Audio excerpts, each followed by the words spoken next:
우리에게 주시는 하나님 말씀은 마가복음 8장 27절에서 38절의 말씀입니다. 마가복음 8장 27절에서 38절의 말씀. 다 저였으면 아멘.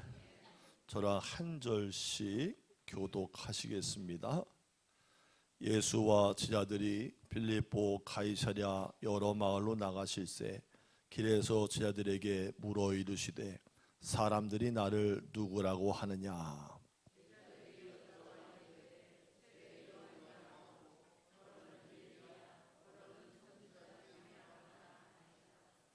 또 물으시되 너희는 나를 누구라 하느냐. 베드로가 대답하여 이르되 주는 그리스도시니이다 하매.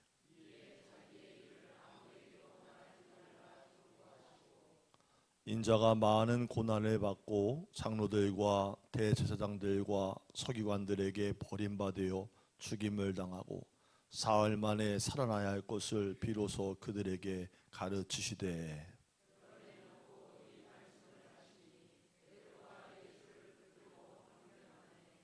예수께서 돌이키사 제자들을 보시며 베드로를 꾸짖어 이르시되 사탄아 내 뒤로 물러가라. 내가 하나님의 일을 생각하지 아니하고 도리어 사람의 일을 생각한도다 하시고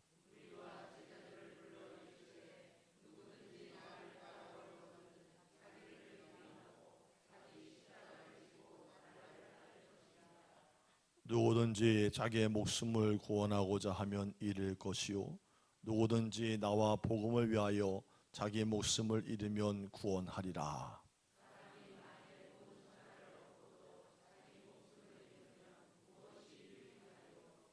사람이 무엇을 주고 자기 목숨과 바꾸겠느냐. 함께 있습니다. 누구든지 이 음란하고 죄 많은 세대에서 나와 내 말을 부끄러워하면 인자도 아버지의 영광으로 거룩한 천사들과 함께 올 때에 그 사람을 부끄러워하리라. 아멘. 자, 설교 영상 보고 다 드렸습니다. 전우좌우로 반갑게 인사합시다. 하나님이 우리와 함께 하십니다. 아멘. 아멘. 맛있게 잘 익었죠? 설교하다가 중간에 끊으면 시간이 없어서 끊는 거니까 이해하시기를 바랍니다. 여러분은 다 알아들으실 거예요. 짧게 전에도. 할렐루야. 너무 오래 하면 또 그런단 말이에요. 지친다고 하다가 중간에 끊을 수 있으니까 이해하시기를 바라요. 여러분, 예수님이 가이사랴 빌립보에 있었어요. 그곳에 계셨는데 가이사랴 빌립보는 헤롯 왕의 아들인 헤롯 빌립이 이름을 지은 도시예요. 당시에 로마의 황제였던 티베리우스를 기념하고자 황제의 이름인 가이사와 자신의 이름을 붙여서 가이사랴 빌립이 된 거예요. 이 도시는 헤르몬산 기슭에 위치했는데 구약에서는 단으로 이름을 불리는 곳이기도 합니다. 그런데 이 도시는 이스라엘 전역에 물을 공급하는 수원지입니다. 지금도 현재 이스라엘 전역에 공급하는 수돗물의 원료가 바로 이 도시에 있습니다. 이스라엘 전역에 공급이 되는 물의 출발점이 되는 곳이죠. 그런데 예수님이 바로 이곳에서 제자들에게 근원적인 질문을 던지셨다는 거예요. 믿음의 기초, 신앙의 뼈대가 무엇인지를 가르쳐주고자 하신 질문이라고 봐요. 27절부터 29절이에요. 예수님께서 물의 근원이 있는 곳에서 이런 질문을 하셨다. 의미가 있어요? 의미가 있어요. 근원지에서 근원적인 질문을 하신 거예요. 신앙의 근원이 뭐냐? 제자들에게 말씀하셨어요. 예수님이 제자들에게 하신 이 질문은 간단하게 정리하자면 이렇게 되는 거예요. 자기한테 한번 해봅시다. 자기한테 나에게 있어 예수님은 누구신가? 자, 여러분 한번 대답해 보세요. 여러분에게 있어서 예수님은 누구십니까? 나의 주님. 할렐루야. 이 확실한 정리가 있어야 한다는 거예요. 나에게서 예수님, 그분은 누구신가? 신앙은 바로 거기서 시작이 되는 거예요. 예수님이 빌립보 가이사랴에서 예루살렘으로 향해서 가는 십자가 여정을 본격적으로 시작하시는데 바로 그 시작점에서 제자들에게 물으신 거예요. 그럼 사순절을 지나는 우리들에게도 이 질문이 있어야겠죠. 나에게 예수님은 누구이신가? 우리 교회가 나름대로 신앙을 가지고 다들 성도들이 산도가하지만 제대로 정립이 되지 않은 예수님에 대한 이해나 신학이 없다면 사실 교회를 다니는 것을 세상의 기복적인 것과 별로 차이를 두지 않는 것을 보게 됩니다. 얼마든지 그래서 예수님 빠지고 십자가 빠지고 고난 빠지면 다른 곳으로 대체될 수도 있겠구나라는 생각이 든다는 거예요. 실제 교회 안에 예수가 없는 복과 안정을 위해서 교회를 출석한 사람들이 적잖이 많습니다. 가끔 물어봐요. 왜 교회 다니세요? 그러면요. 행복하려고요. 마음에 평안이 없어서요. 불안해서요. 그럽니다. 자녀들을 위해서요. 물론 나름대로는 자기의 이유지만 예수님이 어떤 분인지에 대한 명확한 고백과 정의가 없다면 건강, 성공, 자녀, 안정, 예수님 십자가 대신에 다른 어떤 것이라도 들어 올릴 수 있는 사람이 될 수밖에 없다는 거예요. 이게 누구의 유혹이에요? 사단의 유혹이에요. 사단은 언제나 예수가 누군지를 잊어버리게 만들고 십자가가 무엇인지를 고백하지 못하게 만든다는 거예요. 영혼의 눈을 멀어버리게 하기 때문이에요. 여러분, 기독교 신앙에 출발되는 이 질문, 바로 베드로가 무엇이라고 대답을 했을까 한번 들어봅시다. 29절 말씀입니다. 함께 읽습니다. 시작.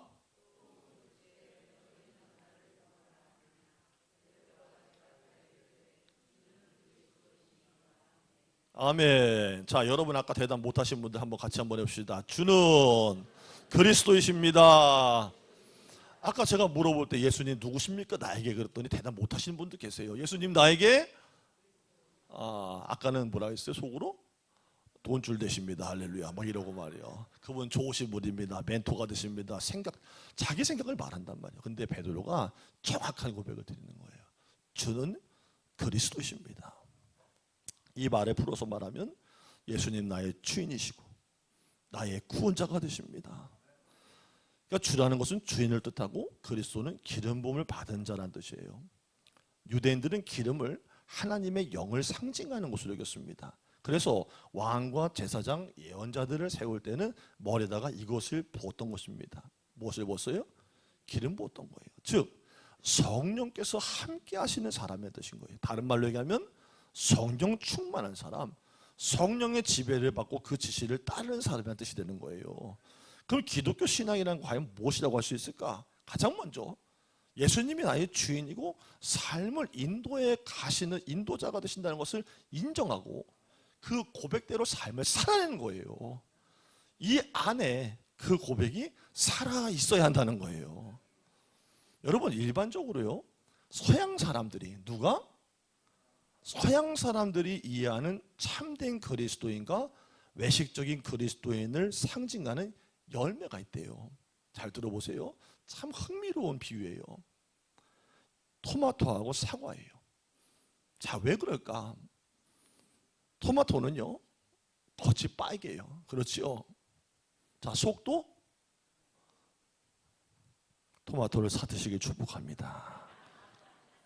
얼마나 비싸면 토마토도 속이 겉과 같이 빨개요. 반대로 사과는 겉은 빨간데 속은 하얘요. 그래서 이 토마토는 겉과 속의 고백이 일치하는 참 그리스도인을 상징하는 것이고, 사과는 겉과 속이 다른 외식적인 가짜 그리스도인을 상징한다고 서양 사람들이 이해를 하고 있다는 거예요. 그런데 석류라는 열매를 보니까 겉과 속이 일치할 뿐 아니라 그 속에 무엇을 품고 있습니까? 그것도 사드시기를 축복합니다. 수많은 씨앗을 품고 있습니다. 저는 절대 석류를 줘도 안 먹습니다. 이빨에 끼기만 하지 안 먹습니다. 무슨 맛이 있다고 미인은 뭐를 좋아해? 석류를 좋아해. 다 미인이게 그럼? 미인은 석류를 좋아해.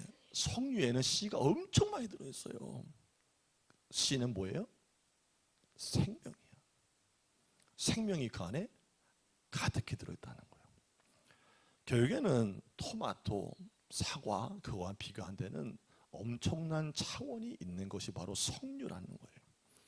그 성류는 참 그리스도를 상징하는 열매인데, 참 그리스도는 겉과 속이 일치하는 것을 뛰어넘어서 수많은 영혼을 품고서 기도하고 영혼의 열매를 얻기 위해서 기도하고 간절히 사는, 전도하는 사람이라는 거예요. 여러분, 선교 보고 드리고 영상을 보여드리는데 우리 교회가 바로 이 지점까지 이르게 돼야 됩니다. 하나님의 열망과 간절한 소망인 한 영혼을 더 얻기 위해서 성령과 같이 생명의 씨앗을 품기 위해서 전도하고 기도하고 하나님의 뜻을 이루는 교회와 성도가 다 되기를 주의 이름으로 축복합니다. 그러니까 여러분과 제가 겉과 속이 일치하는 신앙인이자 믿음의 고백대로 열매를 참 맺었으면 좋겠다는 생각을 이번 선교를 통해서 해보게 된 거예요. 어떤 목사님께서요, 신학생들과의 만남의 자리에서 이런 질문을 받으셨대요. 목사님이 다시 신학생이 되신다면 무엇을 가장 중요하게 생각하고 준비를 하시겠습니까? 그때 목사님이 이렇게 대답을 하셨대요. 일상생활에서 주님과 동행하는 사람이 되고 싶습니다. 다른 말로 일상생활에서 주의 종에 대해서 진실하게 사는 훈련을 하고 싶습니다. 교인들에게 좋은 목사가 되는 것도 중요하고, 결혼해서 가족들에게 좋은 남편과 좋은 아빠, 성령 충만한 목사를 하기 전에 일상의 삶 속에서, 같이 합시다, 일상의 삶 속에서 따스함이 있는 성령 충만한 삶을 다시 한번 살아내고 싶습니다, 이랬다는 거예요. 여러분, 찰스 스펄전 목사님이 계시죠? 그분의 저서 가운데 Lecture to My Student라는 책이 있어요. 목회자 후보생들에게라는 책인데, 거기에서 이런 말을 합니다. 설교자 가운데 가짜 목사들이 많은데 그들은 교인들에게 지옥을 피하라고 소리를 쳐놓고 정작 자신은 지금 지옥에 가 있다. 우리 예수님께서 삶의 주인 되심을 고백한다면 그 믿음에 기초한 삶을 살아가는 게 중요하다는 거예요.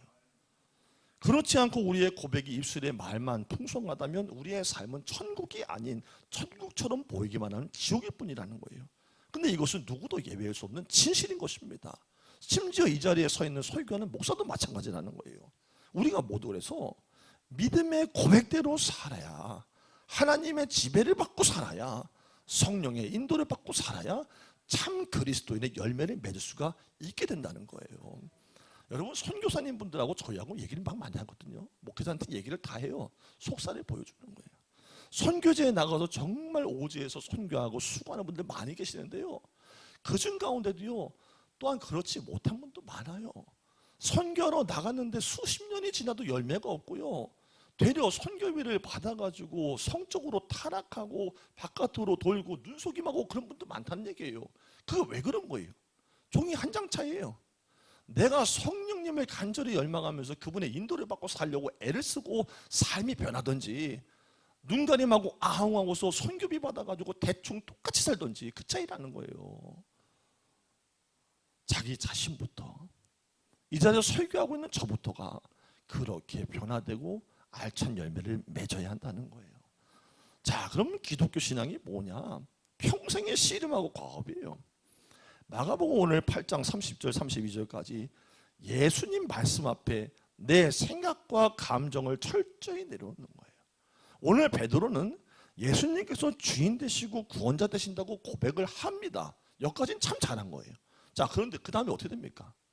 금방 다른 태도를 보이는 거예요. 베드로의 고백 후에 예수님이 처음으로 십자가와 부활을 말씀하셨어요. 31절에 버림받아 죽임을 당하고 사흘 만에 살아나야 될 것을. 자, 무슨 얘기예요? 인자가 고난을 받고 십자가에 달려 죽을 것인데 사흘 만에 다시 살아나리라. 함께 합시다. 십자가와 부활. 자, 예수님이 분명 말씀하셨어요. 베드로 고백 이후에 너무나도 좋은 고백 이후에 말씀하신 거예요. 자, 예수님 분명히 버림받을 거야, 나 죽을 거야, 근데 그 뒤에 영광과 승리의 부활이 있어 말씀하셨어요. 그런데 이 말씀을 들은 베드로가 자기의 예상 답안지에 예수님의 그 말씀이 들어있지 않으니까 예수님을 붙들고 항변을 합니다. 여기서 항변한다는 말이 뭐냐면 에피티마오라는 헬라어인데, 예수님 그건 아니지요. 비난하고 꾸짖고 훈계하고 경고하고 화내고 경멸하다는 거예요.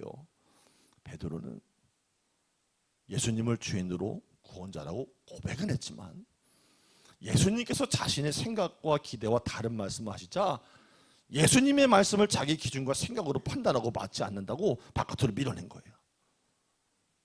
베드로의 그 모습은 우리에게 믿음의 고백대로 진짜 살아가는 것이 얼마나 힘든 일인지를 여실히 보여줍니다. 그래서 믿음의 고백대로 살려면 가장 중요한 것이 먼저 전제가 되어야 됩니다. 같이 합시다. 말씀에 대한 권위를 인정해라. 여러분 교회 와서 말씀 듣는 거 아멘하는 거 제일 쉬운 일이에요. 그렇지요? 그렇지요? 아멘 하잖아요. 할렐루야. 얼마나 세상 쉬워. 옆에도 떡 주워 먹는 거랑 똑같은 거 아니에요. 근데 아멘 했는데 들은 게 마음에 부딪혀가지고 집에 가서 사는 거는 이게 쉬운 게 아니거든요. 죄 짓지 말라 그러는데 죄 짓잖아요. 순종하라는데 불순종하잖아요. 섬기라는데 못 섬기잖아요. 내 거 챙기기 바쁘잖아요. 이게 말씀의 권위에 대한 불순종이라는 거예요. 아멘은 쉽지만 살아내는 건 어려운 거예요. 자, 바로 베드로가 주는 그리스도시요 살아계신 하나님의 아들이십니다. 이 고백은 드렸지만 예수님이 자기에게 답안지 없는 답을 하니까 나는 당신의 말은 따르지 못하겠습니다. 항변했다는 거예요. 그거는 신앙이 아니라는 거예요.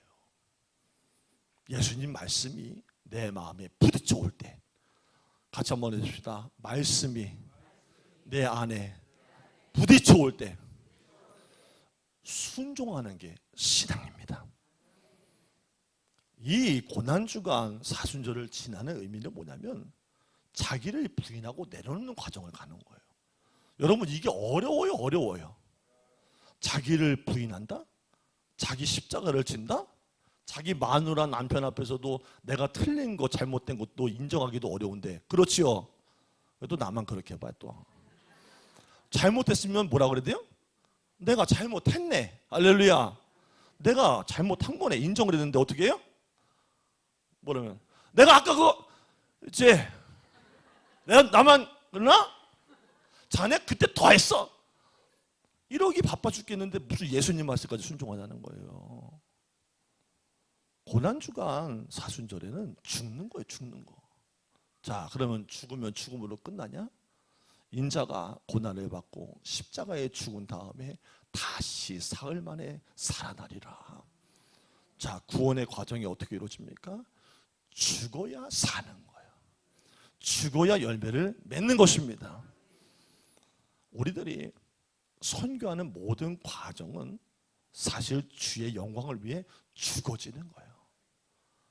우리가 못한다고 했던 부정의 감정도 죽어지고 내 상황도 죽어지고 내 여건도 다 내려놔지고 주님의 일을 이루시니라면 나 하나 쓰여지겠습니다라고 미라처럼 썩어져 버리는 거.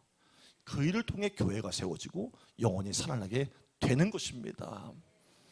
여러분과 제가 베드로의 고백에만 머무르지 말고 삶으로 말씀을 인정하고 그분의 뜻을 잘 살려내서 값지게 쓰여지는 교회와 성도가 되어지기를 예수님의 이름으로 축복합니다. 기도하겠습니다. 내가 믿는 분 오직 예수 그리스도 한 분뿐입니다. 나의 전 존재와 가치를 다 바쳐서 하나님 아버지의 길을 생애의 마지막 순간까지 걸어갑니다. 성령님 우리 교회와 우리와 자녀들을 인도하여 주옵소서. 예수님의 이름으로 기도드립니다. 아멘.